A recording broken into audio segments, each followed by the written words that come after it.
हमारे साथ मौजूद हैं। शाकिर, बहुत शुक्रिया, थैंक यू वेरी मच। आपसे राब्ते जब मुअत्तल हुआ ना, उससे कबल नीलम और हम इस हवाले से बात कर रहे थे कि आप हमारे प्रोग्राम में आए, उसके बाद कुछ मुश्किल हालात का आपको सामना करना पड़ा, तो आप खैरियत से हैं, तबीयत से ठीक है, दोबारा से आपने अपनी जो सहाफ़ती ज़िम्मेदारियाँ हैं वो भरपूर अंदाज से संभाल ली हैं? जी बिल्कुल, मैं जिस जगह पर उस वक़्त मौजूद था जब आपके प्रोग्राम में मुझे लिया गया, तो मुझे ये बताया गया जब मैं वापस आया, तो वहाँ पर भी पुलिस के लोग वहाँ पर पहुँचे थे और उसके बाद फिर मैं अपनी रिहाइशगाह पर पहुँचा। रिहाइशगाह पर पहुँचने के तकरीबन कोई 10 से 15 मिनट के बाद नामालूम अफ़राद जो हैं वो आए और वो अबडक्ट हुँ। करके ले गए। तो अल्हम्दुलिल्लाह अपनी ज़िम्मेदारियाँ निभा रहे थे पहले भी, और उससे ज़्यादा पुरअज़्म होकर जो है वो अब ये ज़िम्मेदारियाँ जो है निभाएँगे। क्योंकि इस दौरान जिस तरह दोस्तों का, जिस तरह हमारी सहाफ़ती बरादरी का, जिस तरह सिविल सोसाइटी का, जिस तरह वुकला का, तमाम लोगों का जो है जिस तरह उन्होंने इस सारे मामले में उन्होंने सपोर्ट की। मेरे अबडक्शन पर लाहौर हाई कोर्ट के जस्टिस तारिक सलीम शेख, फिर उसके बाद लाहौर हाई कोर्ट के सदर असद मंजूर बट, अहमद शेख जट, इसके साथ-साथ हामिद खान, चौधरी इश्तियाक, फिर मैं जितने भी नाम लूँ वो दुरुस्त, कम हैं। दुरुस्त। हमारे सीनियर सहाफ़ी, एंकर पर्सन, हुँ। सबने जो है वो आवाज़ उठाई और मेरी अबडक्शन के हवाले से उन्होंने जो है जब आवाज़ उठाई, तो आपकी इस आवाज़ की वज़ह से जो है मैं आज यहाँ पर मौजूद हूँ और अब बिल्कुल, मेरे ऊपर ज़्यादा ज़िम्मेदारी है। दुरुस्त। अब मैं उन तमाम लोगों का मक़रूर समझता हूँ कि जिन लोगों ने मेरे लिए जो है आवाज़ उठाई, और अगर कोई भी सहाफ़ी किसी भी मुश्किल में होगा तो मैं आपको जो है वो पहली सफ में नज़र आऊँगा। अच्छा, इंशाअल्लाह। आप बिल्कुल बिलाशुबा पूरा पाकिस्तान, पूरी सहाफ़ती बिरादरी आपके लिए आवाज़ उठा रही थी और फिर आपके वापस आने के बाद मैंने कुछ तस्वीर भी आपकी देखी थी, कुछ डिनर करते हुए आपके एज़ाज़ में इस्लामाबाद में एक दावत रखी गई थी। ख़ैर, ये तो हमारी हुँ, सहाफ़ती बिरादरी की मैं कह सकती हूँ यूनिटी है हुँ। कि उन्होंने आपका साथ दिया। लेकिन अगर आप कंफ़र्टेबल हों इस बारे में बात करने के लिए कि नामालूम अफ़राद मालूम वजूहात की बिना पर लेके गए थे या नामालूम वजूहात की बिना पर आपको लेकर गए थे, और क्या वो समझ नहीं आता कि ये जो मुख्तसर सी मुलाकातें होती हैं वो वैसे भी बुलाएं तो मीटिंग करने जा सकते हैं, आप इंटरव्यू भी करने जा सकते हैं उनका, तो ऐसे क्यों उनको आना पड़ता है? देखिए नीलम, मैं इस बारे में ज़्यादा बात नहीं करना चाहता। इस वक़्त जो पाकिस्तान में आज़ादी इज़हार राय पर कदगन है और जो सारी चीज़ें आप देख रही हैं, आज भी एक पाकिस्तान तहरीक-ए-इंसाफ के कारकुन को अबडक्ट किया गया। आज से 1 हफ़्ता पहले एक और पाकिस्तान तहरीक-ए-इंसाफ के रहनुमा थे मियाँ उमर, उन्हें अबडक्ट किया गया। 3 हफ़्तों के बाद जो है वो लाहौर के जो सेक्रेटरी जनरल हैं पीटीआई के, अवैस यूनुस, वो कल वापस आए हैं। तो इस वक़्त पाकिस्तान में आज़ादी इज़हार राय पर जो है कदगन है। हुँ, आप अपने राय का इज़हार जो है वो नहीं कर सकते, आप उस तरह तनकीद या इस्लाह की कोशिश भी नहीं कर सकते। तो हमने इस सिस्टम में रहकर, इस सिस्टम में मौजूद जो ख़ामियाँ हैं, जो सुकुम हैं, उनकी निशानदेही करनी है और दुरुस्त। हमने कोशिश ये करनी है कि अच्छे अंदाज़ से और अपनी जो सहाफ़ती ज़िम्मेदारियाँ हैं वो हम पूरी करते रहें, और निभाते रहें। यकीनन उन तो सहाफ़ती ज़िम्मेदारियों मुनासिब में वक़्त आएगा, सबसे इंशाअल्लाह हम उसके ऊपर डिटेल से बात करेंगे। यकीनन बिल्कुल। शाकिर, और सबसे बड़ी जो ज़िम्मेदारी वो तो सच ही है। अब सच किसी को बुरा लगता है तो ये उसका कसूर तो हो सकता है, हमारा नहीं। अच्छा शाकिर, हम अपने प्रोग्राम में गुफ्तगू कर रहे थे, 2 अहम मामलात हैं आज के। एक हमने देखा हुकूमती मुज़ाकराती कमेटी और पाकिस्तान तहरीक-ए-इंसाफ की जो या अपोज़िशन की कमेटी थी उनकी मुलाकात हुई, उस पे भी आपसे बात करेंगे। फ़ौजी अदालतों का और ख़ास तौर पे जो फ़ैसला आया 2 रोज़ कबल, उसके ऊपर चूँकि वीकेंड था हम बात नहीं कर सके, आज चाहेंगे कि आपसे उसके ऊपर बात करें। इसमें बहुत सारे पहलू हैं, आपसे उसके ऊपर गुफ्तगू की जा सकती है। एक जो अभी हमने जब अपने आगाज़ किया ना, तो जो आईएसपीआर की जानिब से एक स्टेटमेंट दी गई कि तमाम कानूनी पहलुओं का और तमाम जो प्रोसेस होता है उसका ख्याल रखा गया। मैं आपसे जानना चाहता हूँ कि क्या ये जो फ़ौजी अदालतें हैं इसमें भी उसी तरह से होता है कि जो मुल्ज़िम पेश होता है वो अपनी मर्ज़ी का वकील लेके जा सकता हो और वो अपने जो हक़ में दलाइल हैं वो कर सकते हैं, और जो हेड कर रहे होते हैं उस अदालत को, उनका क्या लॉ से कोई बैकग्राउंड होता है? देखिए, कानून जो है वो सबसे पहली जो रिक्वायरमेंट होती है वो होती है फ्री एंड फेयर ट्रायल। और फौजी अदालतों में तो पहला हक ही ये सल्ब किया जाता है।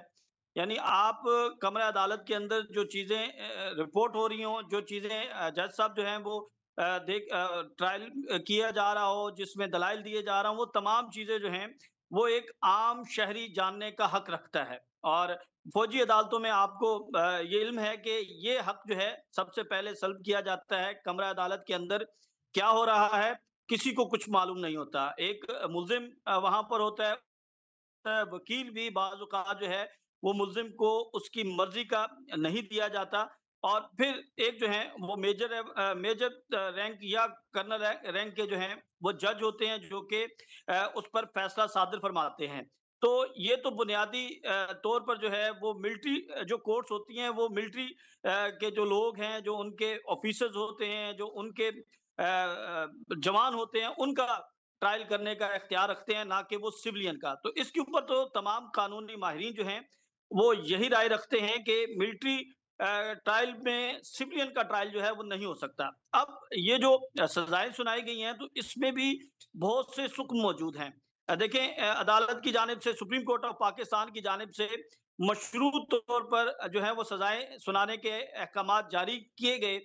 अब अब ये मामला जो है वो सुप्रीम कोर्ट में ज़ेरे इल्तिवा है। कल को अगर अदालत जो है वो इन तमाम ट्रायल्स को कलअदम करार देती है, तो फिर इसकी जो कानूनी हैसियत है वो बिल्कुल ख़त्म हो जाएगी।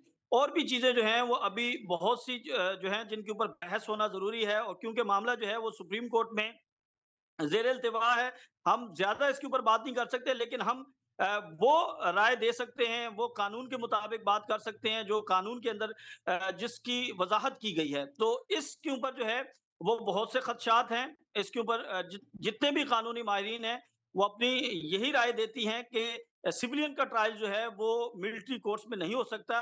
और अगर सिविलियन का ट्रायल मिलिट्री कोर्ट्स में होगा, तो फिर जो अदालतें बनाई गई हैं, जो सिविल कोर्ट्स बनाई गई हैं, जो सेशन अदालत है, जो हाई कोर्ट है, तो फिर उसकी अफादियत खत्म हो जाएगी।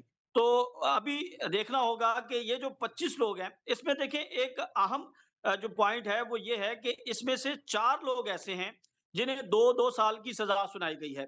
अब अगर देखा जाए तो इस सज़ा में उनके सिर्फ़ 4 मंथ जो हैं वो रह गए हैं।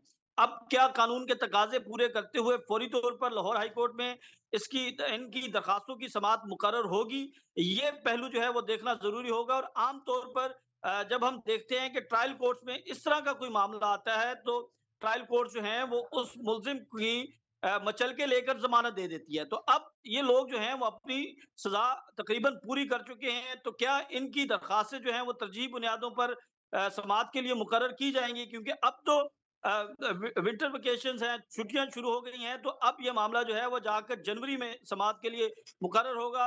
ताहम उन 25 अफराद के लिए ये एक रिलीफ ज़रूर है कि उन्हें कैंप जेल में मुंतकिल कर दिया गया, और अब वो अपनी फैमिली के साथ मुलाकात कर सकेंगे।